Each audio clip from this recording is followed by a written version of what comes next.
Good morning. Thank you so much for joining us for our coffee conversations with Forge Breast Cancer Survivor Center. We are so excited to have Jennifer McEwen here today. She is going to talk about legal planning, documents, all things lawyer specific. When you're dealing with a breast cancer diagnosis. And that's a really important topic. And it's not one that you really think first, when you get a breast cancer diagnosis, the first thing you think about is surviving this and, what are the next steps? But there are so many other components that are important in this process. And so we're very happy that she's here to kind of walk us through that a little bit. And what are some good questions and what are some things that need to be known? So Jennifer, if you could give us an introduction to who you are. Sounds good. Thank you. Hey, everybody. I'm Jennifer McEwen. I live here in Birmingham. I work at a firm called Maynard Nexsen. We're located downtown. Just for reference, we used to be called Maynard Cooper and Gale, but we recently merged. So now we're Maynard Nexsen. And I've been doing estate planning and trust planning and business and tax law for about 13 years now. I've been with Maynard Cooper my entire career. I'm from Mobile originally. Went to school, in North Carolina, came back to Alabama for law school. I did 1 year of tax school at NYU, and then I started my career with Maynard Cooper in 2010. I live in the Homewood area. I have 3 little girls, all under age 10, and a loving partner, husband who helps me, every day with all the life and work things. So I'm really happy to be here. And then on a personal note, 2 of my very best friends have been diagnosed with breast cancer in the last year and a half. So I've been watching them, I've been with them, hopefully supporting them. Hopefully they would agree that I've been with them for the last year and a half as they've gone through their treatment. And, they're both very young. They're late 30s, early 40s. And so, it's just sort of hit really close to home for me and my family to watch my dear friends go through this. But luckily, they are cancer-free, both of them as of today. And so it really just is an honor to be here and answer any questions y'all have, about this topic.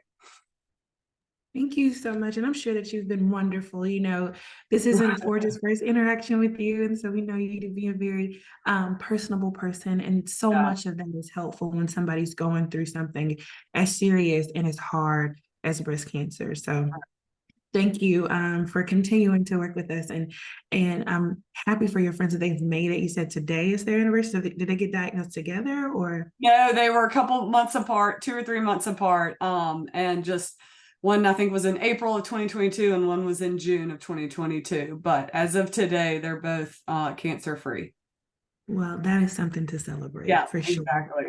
So when we think about a breast cancer diagnosis, like I said, we don't automatically think about legal components and, things that kind of need to be checked off of the list, right? And not even just with breast cancer, but also just in life, right? Most people think you have forever to decide on certain things, and really anything can happen whenever. But one question that I have is, how important is it for legal documents, or how important are legal documents for individuals diagnosed with breast cancer, and why are they so important? Yeah. So, I'll sort of go through, once I talk about each document individually, this will probably make more sense. But generally speaking, they're really important because they sort of allow your life, your financial life, to your personal life, your healthcare, to continue on in the event that you're unable to speak for yourself. If you're just feeling really poorly, if you're going through treatment out of town, having these documents in place allows someone else to sort of pick up the slack for you and take care of really important financial and health matters for you when you're unable to, really, for any reason. You do not have to be sort of fully incapacitated, for example, for a power of attorney to become effective. If you're just having, you just got chemo and you're just having a really bad week and you just don't feel well and you don't feel like getting down to the DMV to update your car tag or go to the accountant's office to sign a tax return, then your agent under a power of attorney can do those sorts of things for you. So Of course, this is minor, somewhat minor stuff that we don't think about all the time until the time comes that you need to get up, get dressed, get out of the house and go do this. Or sort of keep up with bill pay, paying online, or, have I updated my 401k beneficiary? I got to call HR and ask them, who's listed on there. Your agent can take care of all of this type stuff for you. I sort of jokingly say, all the adulting stuff we have to do, that your agent can sort of step in and handle that sort of stuff for you. And that's mostly on the sort of financial side of things. On the medical side of things, again, if you're just not feeling well and somebody needs to call the doctor and get medical records, sent to another physician that you're working with, or, talk to somebody about your treatment plan, your agent under a medical power of attorney has the ability to do that. There's a HIPAA waiver in there, and there's a list of things that your medical agent can do for you on your behalf when you're just not feeling up to it. And I like that you kind of painted it in like the everyday aspect, right? And those are the things that, you think like, oh, I wish somebody else can do this. Well, actually, somebody can. Somebody can. But That's knowing what avenue to take and how to get to those things, right? And that it's available. Yeah, And exactly. I know you say you would break those down, so I kind of want to get into that, like the legal documents, right? So, there are different folks, although different things for individuals to kind of take a look at when they're thinking on the medical side, on the financial side, on the like, hey, if I'm not here anymore, this is what I want to happen, and so forth.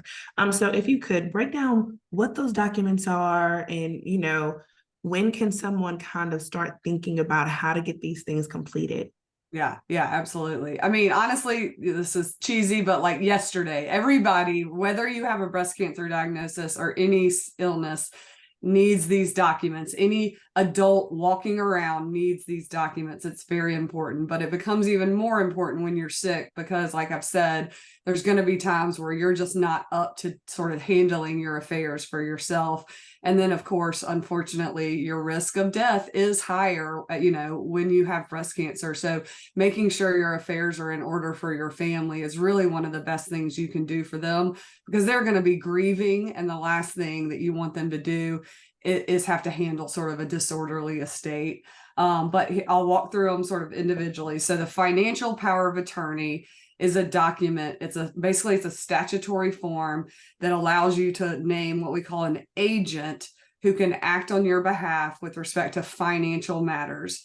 And what I mean by financial matters is, a multitude of things, but good examples are paying bills, signing checks, signing contracts, signing an income tax return. Like I said, going down to the DMV and handling car registration, calling HR and asking about your 401k, calling your financial planner and asking about different accounts and how they're titled and who the beneficiary is, buying and selling stock. Any of these types of things your agent can handle for you. And if you have what's called a general durable power of attorney, it becomes effective immediately upon execution, signing of the document, meaning you don't have to be incapacitated for your agent to be able to act on your behalf. And that's really important, in my opinion, because getting sort of declared incapacitated can take a really long time. And most often we need the agent to sort of step up and act very quickly. And again, if you're going through chemo, there's going to be weeks, or radiation, there's going to be weeks where you just don't feel up to, sort of handling these sorts of things for yourself. So if you have a general durable power of attorney, your agent can do those sorts of things for you. And we always recommend not only naming one agent, but a backup as well, just in case that initial agent cannot act for you. And then the second two I'll sort of tackle together is what we call a medical power of attorney, and then an advance directive for healthcare. So the medical power of attorney is where you name an agent who can handle medical decisions for you if you're unable to. And these are things sort of like, I would call them sort of ongoing treatment things, like, consenting to different medicines or surgeries, getting you admitted to the hospital, like I said, this has a HIPAA waiver built into it. So it allows your agent to access, medical records for you if they need to. So medical power of attorney is important for sort of your ongoing treatment process. But then an advance directive for healthcare is a separate document. And sometimes you'll hear it referred to as a living will. And what that means is there's a portion that talks about life-ending decisions. It talks about two situations. The first is if you're terminally ill or injured and you can't speak for yourself, and you answer two questions under that situation. The first is, if you're terminally ill or injured, do you want life-sustaining treatment that won't cure you? It'll just keep you alive longer. So that's things like, medical intervention, machines, medicines that will keep you alive longer, even if at this point, 2 doctors have said that nothing's going to cure you. And then it also talks about if you're permanently unconscious or in a coma, do you want life-sustaining treatment, even if 2 doctors have said nothing's going to bring you out of this coma? So you're able to go through and initial by your answer yes or no to those questions under those 2 situations. And then it also asks, if you're in either of those situations, do you want food and water provided through an IV or a feeding tube that again won't cure you, it'll just keep you alive longer. So that part, that living will section, is really about like true life-ending decisions. Like you are at the point where, again, at least 2 doctors have said whatever you have, whatever illness you have, is not, in their opinion, curable, and that you're likely to die in the near future. So, hopefully none of you are ever in that situation, but it can be really helpful for your family to sort of have that guidance from you, because it's really hard for family members to make that decision once you've reached that point. But if they have a document that expresses your wishes, it can make it somewhat easier on them. And then that document also allows you to appoint what we call a healthcare proxy, which is the person that can ultimately sort of make that decision for you and sort of give, the doctors or the hospital ultimate authority to, stop giving you treatment or medicine or, withhold any sort of surgery. So that's the advance directive for healthcare. Again, there's the living will portion where you answer questions about life-ending decisions. And then there's a portion where you appoint a healthcare proxy. And again, we recommend that you name an initial proxy and then a backup, just in case that initial proxy is not available. And in most situations, actually in all situations, your medical power of attorney, your agent under your medical power of attorney, and your healthcare proxy are going to be the same person. And I will say that a lot of times your medical agent and proxy are not always the same person under your financial power of attorney. A lot of times people have family members or friends who are sort of more financially savvy or organized and make a lot of sense to handle financial affairs for them, but they might not necessarily make a lot of sense to handle, medical decisions for them. So these are 2 separate documents. It's totally fine if you name separate agents for financial matters versus medical decisions. So also important to know that those 3 documents only apply or are only valid as long as you're alive. Once you pass away, your agent under your power of attorney has no further authority to act on your behalf and to handle your financial matters for you. What does happen when you pass away is that you hopefully have a last will and testament that says who your executor is. And your executor is the person who sort of steps into your shoes and can manage your assets for you once you pass away. So a will, I'm sure everybody knows, is a document that only becomes effective when you pass away. And it is a document that allows you to dispose of your assets, meaning, I give my diamond ring to my granddaughter, I give my financial accounts to my spouse, I give this to my, niece or nephew. So you can go through and sort of specify who gets what, or you can sort of generally say, my spouse, my children get all of my assets, in equal shares. If you have minor children, it's really important to consider putting assets in trust for them, because minors cannot own property.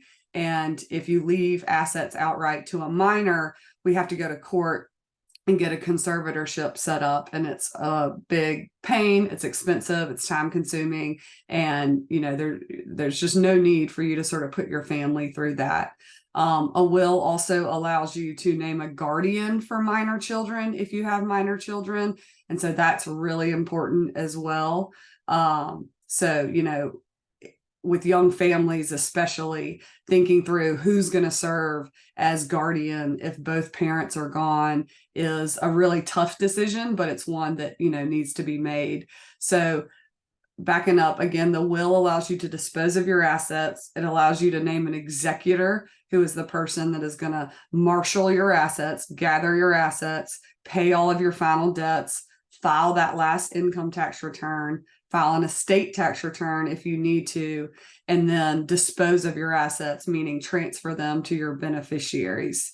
The executor also has the ability to, vote any stock that you owned during the administration process, sell assets during the administration process, pay off creditors, like expenses related to last illness. So the executor again sort of steps into your shoes and administers your estate. And then if you do have any sort of trust created under your will, the will would name a trustee, meaning the person that's going to administer that trust on a going forward basis. And then you're also allowed to name a guardian for minor children under a will. And once you pass away, having this document in place is really important, because otherwise the state sort of makes up a will for you. And it generally says that if you die with a spouse, your spouse gets everything. If you die with a spouse and no children, your spouse gets everything. If you die with a spouse and children, spouse and children split at 50-50. I have a client whose employee just passed away. They were going through a divorce. The wife signed the divorce papers the day before he died, but they never got them submitted to the court. So there's no divorce order, and he didn't have a will. So all of his assets are going to his wife, who he was clearly intending to get a divorce from. So it more often than not, the will that the state makes for you is not what you want. So it's really important to at least get a basic will in place to express your wishes with respect to your assets, and then these three sort of positions that we talked about. Thank you so much. Y'all, I had to mute my microphone because for whatever reason, out of all days, today they want to do yard work. And it's so loud, like they have the big machines on their backs. I was like, I'm gonna mute myself. Oh no. But that was such good information. I love that you broke it down like so simply. Thank you. So, and this is kind of, I know we didn't discuss this before, but as you were talking, this kind of just got my wheels turning a little bit. So when we think about, okay, I'm not here anymore, or I can't make these decisions right now because of whatever my situation is. Right. And when you think about family, they're going to be emotional, right? And we don't want them to make those emotional decisions because it might not be, what we would prefer, right? For those individuals who might not have a family member that they feel confident in to handle finances, to handle medical decisions, what suggestions do you have for them to identify someone who could be, their executor or, all of these other different roles? Yeah. So in terms of agent under a power of attorney and the healthcare agent and proxy, those really need to be human beings. You can consider a bank or a trust company to serve as executor or trustee, but for agents and proxies and guardians, those really need to be, individuals. And if you don't have a family member that, is right for that role, it is very common to name close friends in those positions. I do think if you're going to do that, it is worth having a conversation with them, as to whether they're sort of up for the job. And once you decide that you do want to name that sort of person, I think it's important to let them know, because if something happens to you, they need to know that they're sort of up to bat, right? They need to know where all your important documents are so that they can get those papers and be able to have the authority to act on your behalf. So it's all of these positions are very important.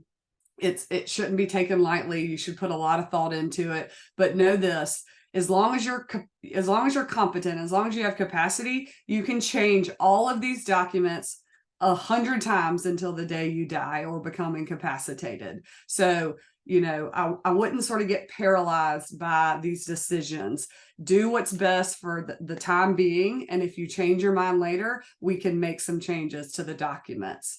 Especially with guardians, people have a really hard time naming guardians of their children.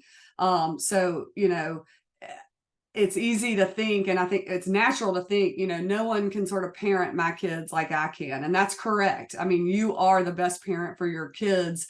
But if we're in a very difficult situation like this, it is so much better to at least have named someone than no one, because then your family, your friends have to go to court and basically fight over who's going to be guardian for your children. And that is just not good for anybody, especially the kids. So again, none of this is a sort of perfect, ideal situation, but you just have to do the best you can with sort of the people, around you. And keep in mind that we can change these documents as many times as necessary as you change your mind, and as people sort of move in and out of your life and become more appropriate or less appropriate for these different roles.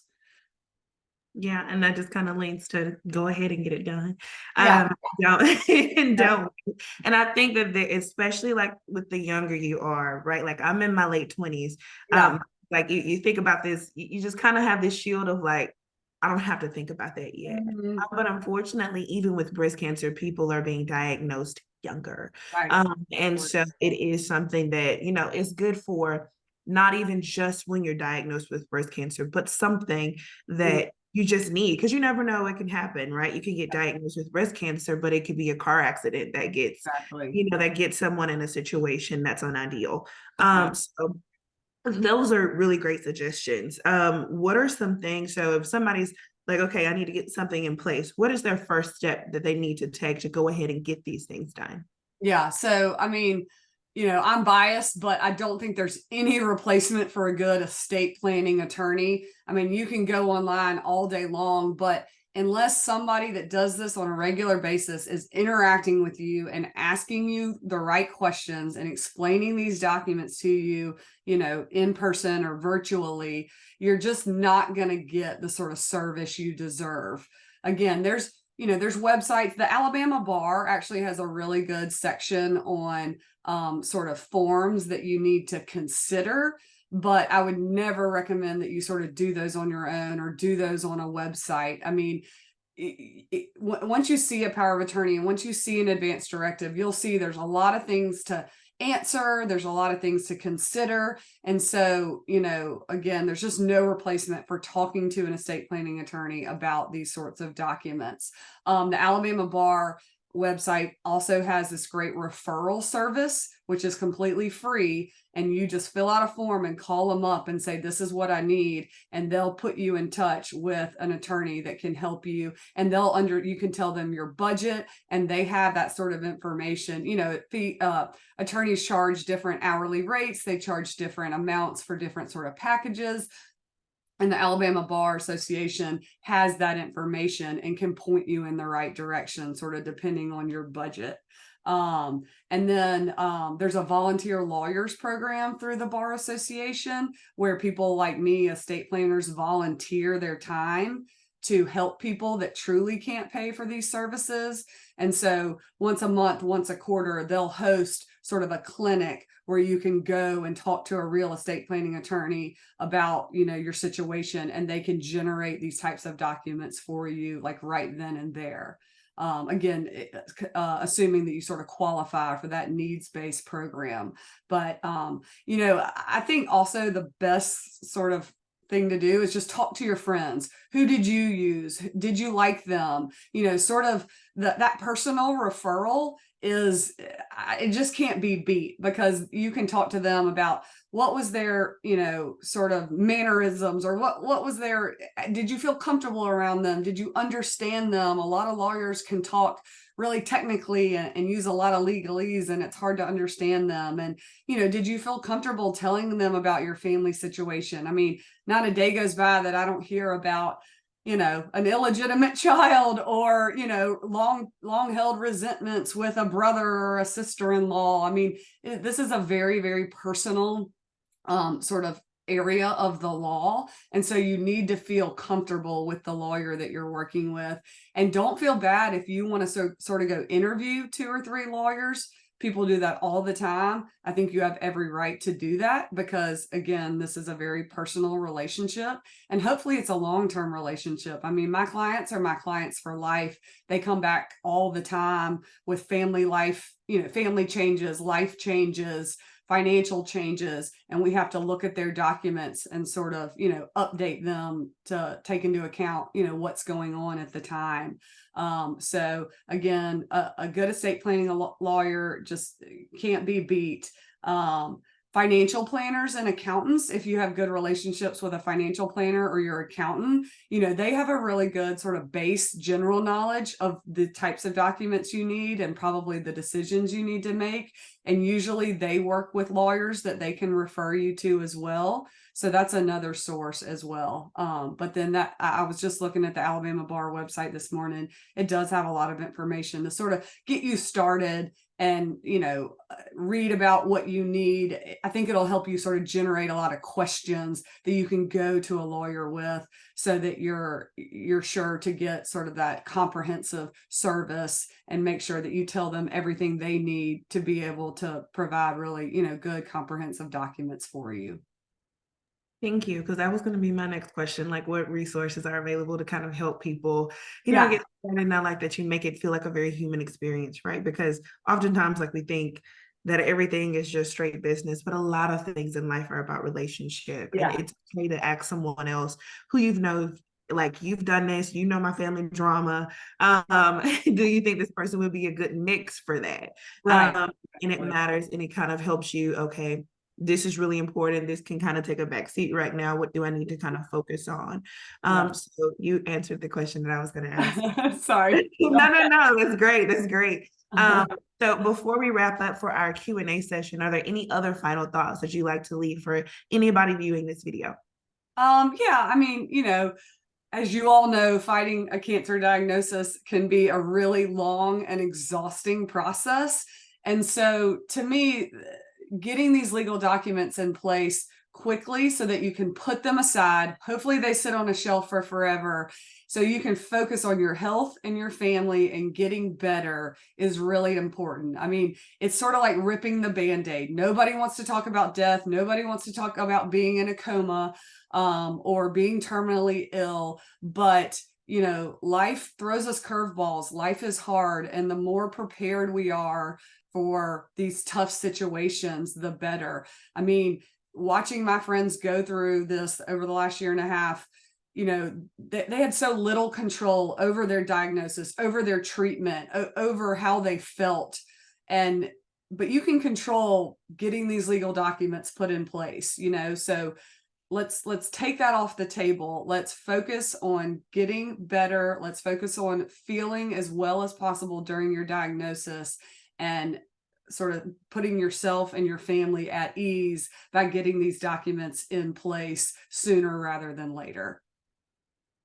Thank you so much, Jennifer. It's just Yeah, been wonderful. And, I know I've learned a lot. I feel like this is something that we can get nitty gritty with, yeah. which is a good thing, right? Because more Right. information is more power, and all of that good stuff. But it's been such a joy to have you. And thank you so much for participating in our coffee conversations. We're just really happy that you're able to kind of help somebody, like even if the people on this call are like, I think this would really be helpful for this person, right? So thank you so much for lending your knowledge and time. Yeah, my pleasure. Absolutely.